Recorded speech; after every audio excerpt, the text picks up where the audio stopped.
Hey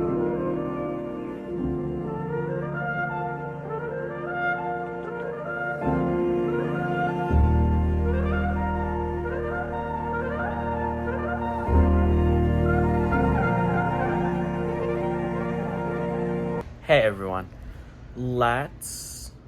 for today, let's jump right into it.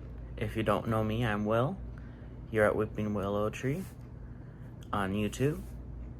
And today, we are going to go through my garden planner for the 2026 season. And then I'm going to take you on a walk around outside to a couple of beds and show you guys some thoughts and ideas that I've had. If you haven't seen what's already in the ground in our May of 2026 tour, go ahead, go check out that video, then come right back. Okay, let's get into it. Okay, we're not going to be super fancy about this. We're just going to be sitting on the couch going through this. So this is my gorgeous, isn't she so pretty? This is my garden planner. I made this in Honors English last year. So this is my list. So this is the backyard, the 2026 version, iteration 1. And so anything that has a check mark is already in the ground.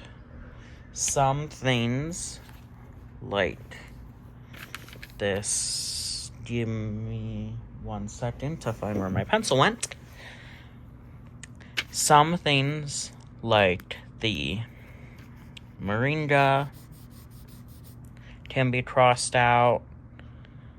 And I think that's the only thing that died out. But so all of these, you've seen all of these. You saw all these in the tour. These are already in the ground, except for the Tulsi basil. These are the veggies and fruit, so I actually have to check some of these off. Okay, we got those in.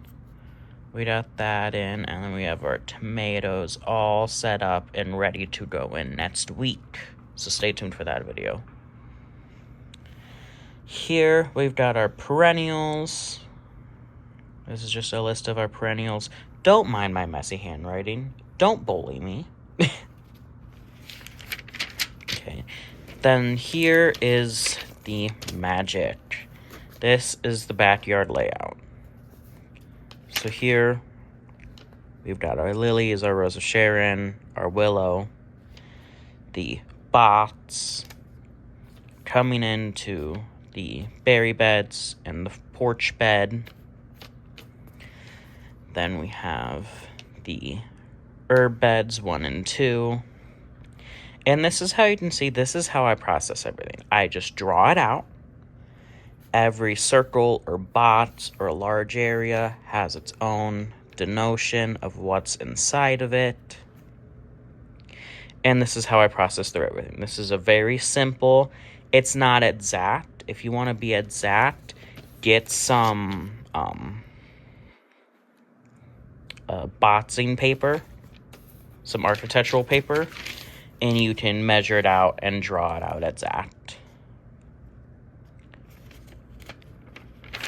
Okay, then this is the front yard list. We have our annuals that are in. These were all direct seeded, except for the snapdragons and the birdhouse gourd. Everything else has been direct seeded, and those seedlings are just starting to come up, so I will go and show you those when we get outside. Here are our perennials. So we have our daylilies, our irises, our sedums, and then more of these seeded, direct seeded items. Our little bulbs list, bulbs and tubers. And then here I have the front yard design. So it doesn't look like much now, but we'll go through it and I'll show you all. We have the iris corner, the snapdragon corner, our wildflower mix, our sage, and then this is all undecided space. So is this area and this back area. We can add, though, our birdhouse gourd. That's in. Okay. I will meet y'all outside.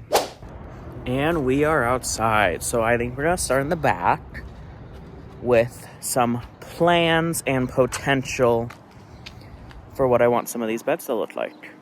So starting as we come in, this portion of this front bed with the willow and the lilies, that will stay the same other than some flowers that I will sprinkle into these two corners.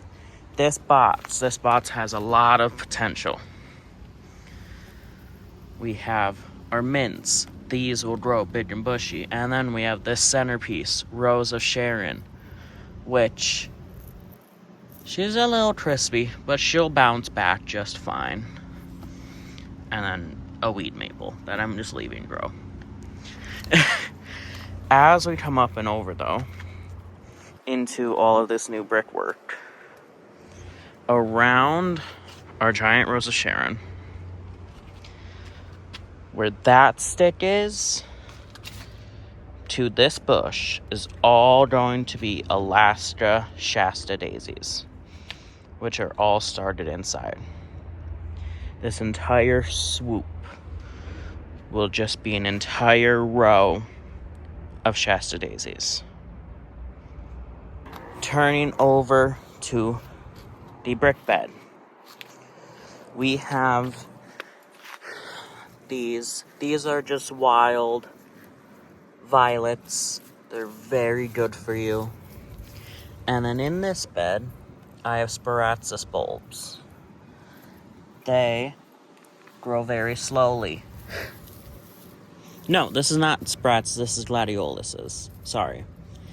And then, so these will clump. We have very tiny direct seeded coneflower in here that is growing out. And then the most exciting part of this bed, the sedum starts. So this sedum will carpet all of this mulch. And there's supposed to be more gladiolus bulbs in this square, but they have not come up yet, and I'm getting a little worried. And then more violets, which should puff up, and they will spread, and I want them to cover each corner, and then let the bats be taken over by the coneflower. And then we come into the veggie patch. So I already told you guys that this will be basils. These are all planted out with their different types of things. These bat tube beds, this is where things get exciting. We have our peppers. Over this arch, we'll have a gorgeous cover up of loofah gourds.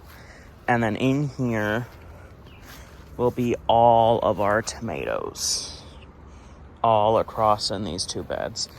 And these are just tomato cages that I cut down one side, flattened them out, and they line both of these beds.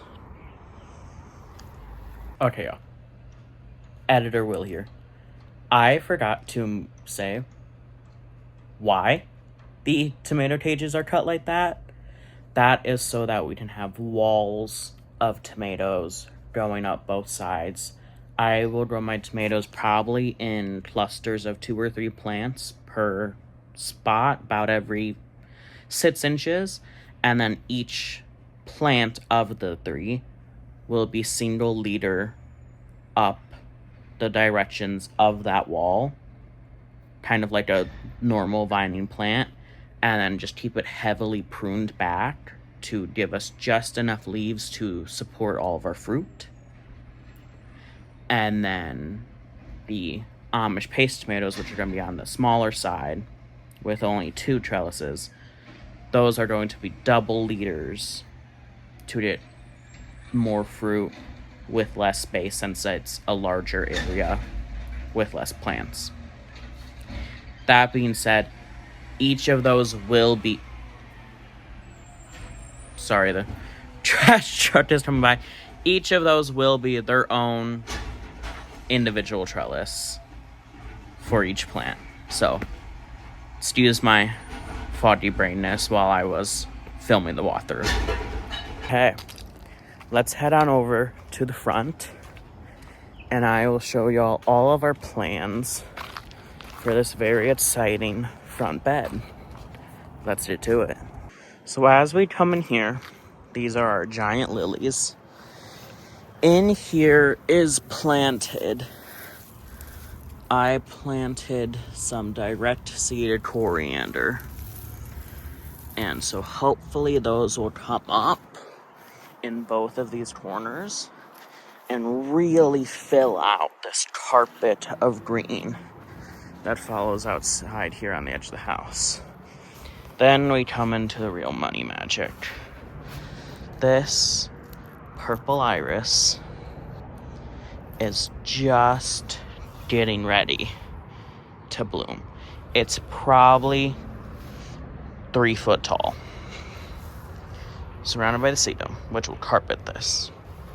And then we come in here to all of these little seedlings all across here. All of these different native wildflowers. We have poppies, coneflower, strawflower, all coming up in here. Here will be giant swaths of chamomile that are just starting to come up. And then over here, we have a small dainty sage coming up. And then this whole side porch here will be covered in carnations, different, more wildflowers, strawflower, everything. Okay, y'all. I will be ending this video inside the back door here. Thank you so much for watching. Comment, like, share, subscribe, do all that good jazz. And tell me what else you guys want to see. Give me your ideas. I've shown you all the empty spaces that I have. Give me all of your ideas. Flood the comments. We are working on a lot of good things. I have even put in a few affiliate requests. So let's grow this small channel up and build an awesome community. As always, bye-bye.